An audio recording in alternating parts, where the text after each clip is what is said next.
রবি ঘোষ আমার হাতে থেকে ছিনিয়ে নিয়ে পাখির মতো গুলি করে তাকে চিপে মাইরে লটকিয়ে দিছে আমার চোখের সামনে। আমি তখন বাবা হয়ে কিরম মাত্রা আমি কিরম হয়ে গেছে আমি জানি, উপর আল্লাহ মালিক জানে। আমি আজকে 15টা বছরই ফেরানির পিছনে করে কাজ করছি। সাইকেল ছিল, সরকার ছিল, অন্যদের কাছে কতবার কাজ করছি। আমার ফেরানির পিছনে আপনারা কথা বিচার করেন। দুবার ডিএসপি আদালতে আমাকে ডেকে নিয়ে গেলো, আমার মেয়ের বিচার করে দিল। উনারা কোনো বিচার করেন নাই, আরো আমার উপরে টানছানা করছে।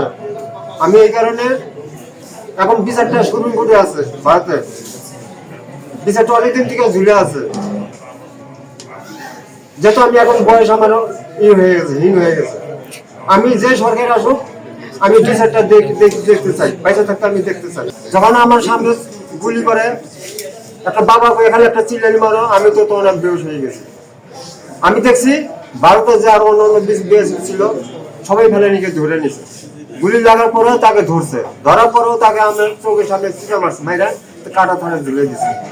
এটা তো অন্যায় করছে ভারত, এটা বিএসএফ অন্যায় করছে। এই ভারতের যদি বারে বারে আমাদের বাংলাদেশের নিরীহ মানুষ এরকম করে, এটাতে বিচার অবশ্যই আছে।